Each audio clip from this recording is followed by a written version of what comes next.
Good morning दोस्तों। आज हम बात करते हैं एक मॉडर्न हिस्ट्री का टॉपिक है महात्मा गांधी के प्रमुख मूवमेंट के बारे में। महात्मा गांधी ने जो भारत में अपने आंदोलन किए उनको क्रमबद्ध तरीके से हम समझेंगे आज। सबसे पहले बात करें कि जो भारतीय राष्ट्रीय आंदोलन हुआ भारत में, उसमें गांधी जी का बहुत ही महत्वपूर्ण योगदान रहा है, क्योंकि जो राष्ट्रीय आंदोलन की शुरुआत हुई थी 1885 से 1947 तक, जो नेशनल मूवमेंट का दौर था, इसे 3 चरणों में बांटा गया था। 1885 से लेकर 1905 का जो दौर था वो नरमपंथियों का दौर था।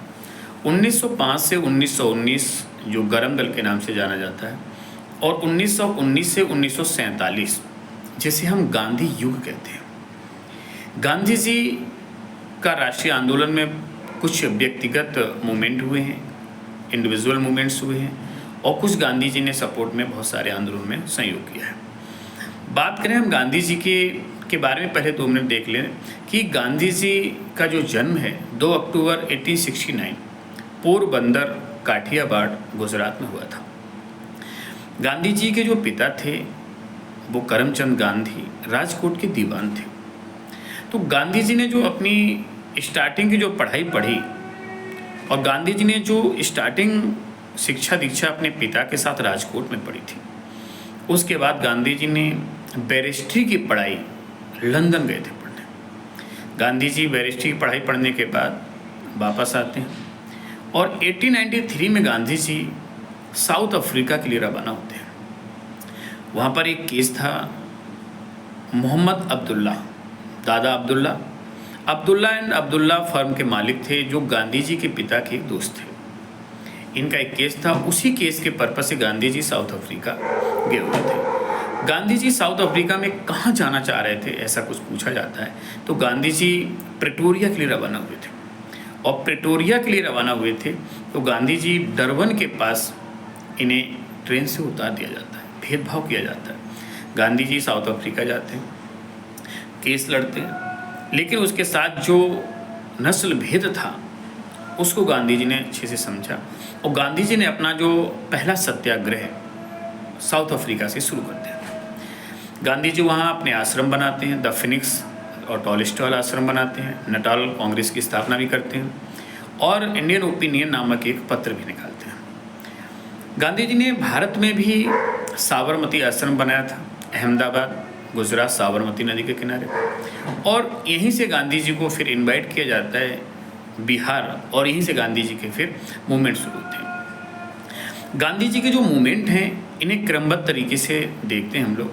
तो गांधी जी के भारत में जो मूवमेंट हैं, पहला जो सत्याग्रह है गांधी जी का वो 1917 चंपारण सत्याग्रह। ये चंपारण बिहार में पड़ता है, और आज भी पूर्वी चंपारण और पश्चिमी चंपारण 2 डिस्ट्रिक्ट हैं, मोतिहारी और बेतिया।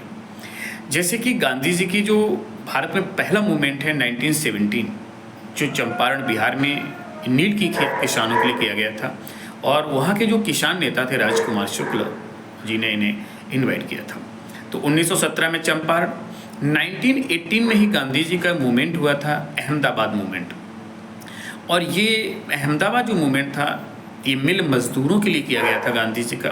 ये दूसरा मूवमेंट था 18 में, और 18 में ही गांधी जी ने पहली बार भूख हड़ताल का प्रयोग किया था।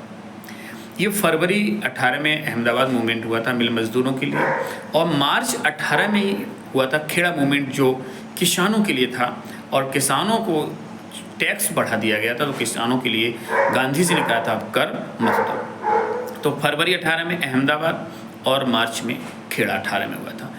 उसके बाद गांधी जी का 1920 में होता है एक नॉन कोऑपरेशन असहयोग आंदोलन।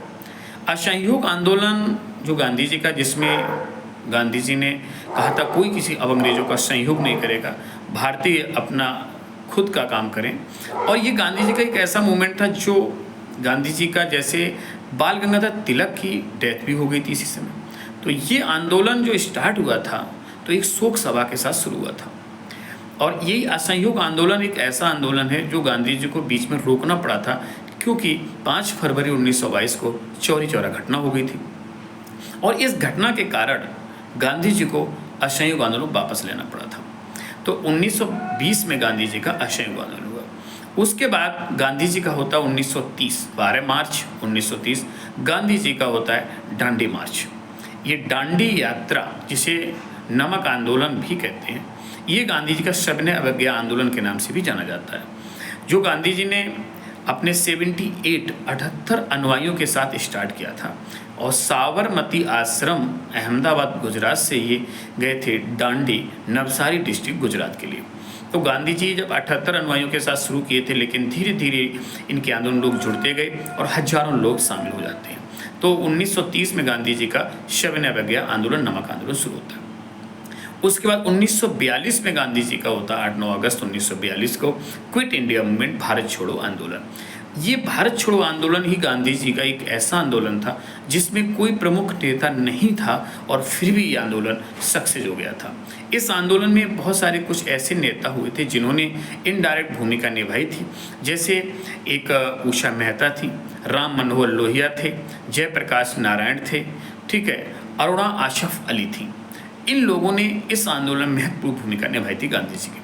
तो इन गांधी जी के आंदोलन को एक बार हम शॉर्ट में ऑर्डर से दोबारा से देख लेते हैं। 1917 चंपारण आंदोलन, 1918 अहमदाबाद मूवमेंट, 1918 खेड़ा मूवमेंट, 1920 असहयोग आंदोलन, 1930 सविनय अवज्ञा दांडी मार्च, 1942 भारत छोड़ो आंदोलन। इनको ऑर्डर से याद रखना है। जय हिंद।